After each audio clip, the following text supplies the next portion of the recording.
Hey guys, how's it going? I'm Noah Prince. I'm the head of protocol engineering at Helium Foundation. I think we came into this. I was going to give a big presentation on what our concept was for Helium V3, but I think it's actually more interesting to talk about the lessons that we learned because Helium is, I don't know, probably one of the biggest DAOs in existence, and we came up with this proposal for how we want to move the network forward and kind of took it to decentralized governance, took it to our community, and have since shopped it a lot. But I think there's a lot of lessons in here for general DePINs.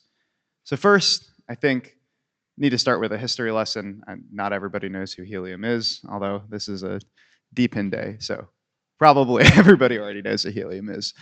But helium is, I don't think we get to take the title of first DePIN. I think there was technically one before us, but we're certainly the first that scaled massively.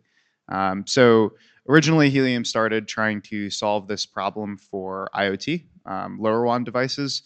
I think probably the best example of IoT is package tracking. So this LoRaWAN signal is very low bandwidth, but it has a high range, and you can create cheap devices with very, very long battery lives. So package tracking is a great example of this. I want to just slap a sticker on a package that has a sensor in it and tell me where the package is. Up before Helium, you couldn't really do this because people were just deploying local networks. If you wanted sensors on your farm for soil moisture, you would just deploy your own hotspot and then deploy the sensors. For something like package tracking, you need a global ubiquitous network. Like it needs to be everywhere, and it wasn't anywhere. So how do you go and build a giant network from scratch? Token incentives. And so Helium just absolutely blew up. I think we launched in 2019 with this network, and it very, very quickly got to hundreds of thousands of hotspots. They're across 170, actually more than 170 countries now. And we've since expanded past just IoT. We've actually expanded into mobile. And so you we started with this wireless of IoT, and then realized that uh, cell phone connectivity has kind of a similar problem. 5G is extremely expensive to deploy. It doesn't have that far of a range, and so it's extremely capital intensive for a normal company to do this. If Verizon wants to deploy a 5G antenna on a rooftop, they need to go talk to whoever owns that rooftop. They need to lease the space. They need to go through a bunch of legal. It's just very prohibitive for them to do that. Versus with Helium, anybody can become a hotspot, right? So anybody can just buy a Helium hotspot, plug it into their existing Ethernet port, throw it on their roof, and everybody gets access to it. So consequently, we're actually able to offer the service a lot cheaper. And Helium has a carrier called Helium Mobile that if you're in the US, you can use for $20 a month, which is absurdly cheap for an unlimited data plan.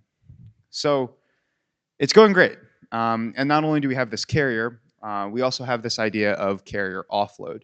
So it's not just Helium Mobile using it now. There are 2 of 3 of the big telecoms in the US are actually now offloading to Helium. So if you are a subscriber to one of these, which is millions of people in the US, and you happen to walk by a Helium hotspot at a mall or a stadium or a coffee shop, you might actually be connecting to Helium and be offloading data through it. And this is sort of I think the biggest driver of kind of the demand side of this network. So everything's growing great. What is V3? Why change? Well, I think Helium has sort of experienced growing pains throughout its entire existence. Helium started off literally running a blockchain on the hotspots themselves, which sounds insane because these hotspots are basically Raspberry Pis. I think they made it to about 16,000 Raspberry Pis, all part of like a blockchain. Um, yeah, it worked, hit scaling limits, then it broke. Then we moved to validators, and we had validators before fast blockchains like Solana were even a thing. And even that hit scaling issues. And eventually, we moved to Solana, and in the move to Solana, we made some compromises. The biggest one was we had to take all of the data from 300,000, 400,000 hotspots and take it off chain. and do all the rewards computation off chain, all of the routing off chain, because it's just simply too much data. Recently, Helium had a vote to add a new network that wasn't wireless. It's actually energy driven. And so it felt like a good idea to have this conversation about kind of fulfilling old promises. Because when we moved to Solana and we built this centralized Oracle, the idea behind it was eventually we were going to decentralize this thing. Like we need to move to Solana so that we can actually have all the composability and we can stop beating our blockchain with a wrench. But eventually we wanted to decentralize these things. I think it's there are probably some companies here that are trying to solve this problem as well. DePINs are interesting in that they go through a lot of data. So 400,000 hotspots, so you can imagine, create a ton of chatter. And that chatter is on the order of 15,000 to 20,000 events per second. A blockchain, even a fast one like Solana, is maybe handling like 1,000 transactions a second. So what we're talking about is a sort of Niagara Falls through a coffee straw situation. Like you just cannot plug all of this data through a blockchain. You need something that can be parallelized. For the case of Helium and our centralized pipelines, we have it heavily partitioned. So all of the data for IoT is going through a server for a particular region. And we just don't have that in blockchain. So we came up with a proposal for how we were going to go and build this thing. But of course, decentralization is complex and it's not cheap. And so, we wanted to evolve to support basically every DePIN because we were kind of scaling, right? Helium had this idea that we were going to become a platform, a DePIN of DePINs, and we needed large economic changes to make that happen, right? Because if you're going to do nodes, you're going to have decentralized nodes, you need to have stake to them. If you're going to have stakers, stakers need some kind of returns for staking so that you have economic security. And so we made a lot of changes, or at least proposed a lot of changes. And so I think it's worth going through some of the changes, but not all of them. Some of them are very Helium specific, but some of them are not. One of the larger changes was in order to pay for a decentralized storage pipeline, you need emissions, right? And particularly Helium goes on a halving schedule, which I think a lot of other DePINs have sort of taken. But the problem with halving schedules is that eventually you're not emitting very much at all. And that's a problem if you're trying to do some kind of proof of stake network, because if the rewards for staking aren't very high, no one's going to stake. And then you don't have your economic security. So we actually proposed removing the max cap and switching to a model similar to Solana where you have some kind of fixed emissions. As you might imagine, there is some feedback on that. The other problem we were trying to solve was Helium has this idea of subnetwork tokens. The subnetwork tokens don't actually get burned for the use of the network. It's the main token, HNT, that gets burnt for the use of the network. And this has created some issues because subnetwork tokens have a little bit of trouble creating utility for themselves, which creates issues where people don't necessarily want to hold those, which creates issues with governance because you want people to be holding the token so that you can have proper governance. So a lot of problems that we were trying to solve. And I think the solutions that we came up with were complicated. And then there ended up being a kind of come to Jesus moment for the community, which is it started off as this very simple thing where you took HNT, you earned it for mining, and then people would buy HNT and they would burn it for using the data. And now we have 3 different tokens floating around. We have this idea of like which token is burned for utility usage. And now we're introducing, this idea of a decentralized platform.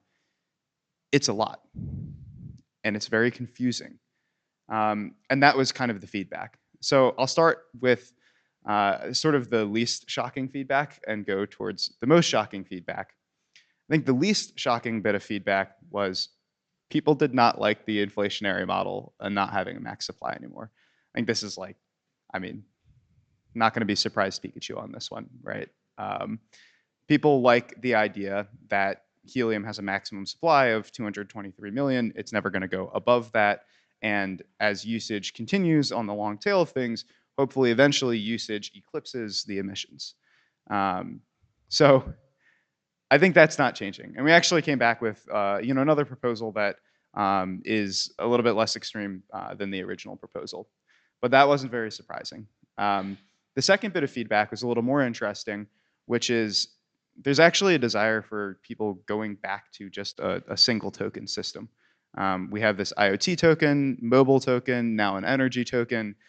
People are confused. It's all too much. And so there's actually a proposal to go back to one token. But I think the most surprising bit of feedback here was that people didn't want us to decentralize the oracles. In fact, we laid out a whole plan, laid out the economics of it, basically explained that decentralization is expensive and it's complicated. And a lot of the community came back and said, great, don't do it. We don't care if it's centralized. And this, I'm sitting here like a decentralization maxi. I'm like, well, what do you mean? Like, why are we doing this if you don't want it to be decentralized? But it actually makes a bit of sense. People go to centralized exchanges even after FTX. They'll go to a centralized exchange. Why? Because it has deeper liquidity. People go and they put their NFT for sale into an NFT marketplace that's completely centralized. Why? Why do we keep putting our hand in the mousetrap? I think the fundamental lesson is people don't care as much about decentralization when it's in-flight funds. In other words, if I can go trade on an exchange and then I can take those funds and put them back on Solana or Ethereum where they're safe, I'm fine with that. Like, I'm fine with taking that risk while it's in flight. And the same thing was basically what people were saying about their helium rewards. They were saying, hey, it's maybe $50 a day or something that I'm earning on my hotspot. Yes, it's at risk because there's a centralized company that controls, the rewards pipelines. But if they mess it up, it's only one day, and everything else is fine. So, I mean, I'm not sure what to make of this, and what's the lesson here, right? I don't think the lesson is let's just keep everything centralized because the users aren't demanding it. But I think there is a lesson about building endless infrastructure. Really, the massive feedback was they want us to focus on users. They want us to focus on the problem that we set out to solve, which was enabling massive global wireless networks. They didn't want us to become a DePIN platform, right? Because the total addressable market for mobile users in the US is absolutely massive. The total addressable market for the AWS bills of the, 50 or so DePINs is much, much smaller than that. And so I don't think the lesson here is that we don't need to build these decentralized things, but it's that we need to build them kind of in lockstep with actual use cases. And that's what Helium has always done. We've always hit the scaling problems and then we fix the scaling problems. And I think as an engineer, we start to see the patterns, and I've seen what Helium has to do, and so it was like, okay, this is how we take this giant chunk, this giant bite out of the problem, and fix the whole thing. But I don't think that's how they actually want us to solve it. The users want us to be solving the giant problem of getting mobile subscribers and then take the decentralization one piece at a time. So do we have to make a giant DePIN platform with staking and everything like that? I don't think so. I think we can start with small things. I think we can, decentralize the ingest so that when hotspots are sending data, they're not sending it to a centralized company, they're sending it to something decentralized. Meanwhile, the rewards calculations maybe stay somewhat centralized. So I think as a community, my parting thoughts from the lessons that we've learned from Helium V3 is we really need to think about building use cases and getting users before kind of endlessly building infrastructure. I think there's such a temptation to build infrastructure, but you're not going to build the right infrastructure until you have the users. Excellent. Great. Thank you very much, Noah. Just question. Is there any, are there any? And while we're here, any questions? Yes, we got a question. I don't want to get this too deep, but we thinking about humans. I'm representing a market basically that has the humanoid structure, and there's gonna be humanoid robots in the upper thousands and millions. And when I think about your solution with the DePIN infrastructure, you could basically use Helium like an Google app in the browser, so sorts, to kind of, you have a node running, you have interoperability between the robots and the network, you can have your data plan self-search, you have the actual home users charging the batteries and keeping out for it, because I'm looking for a blockchain that can actually sustain the humanoid robot network, make it trustless, efficient, and you in the sector have kind of the experience to kind of look at a global way.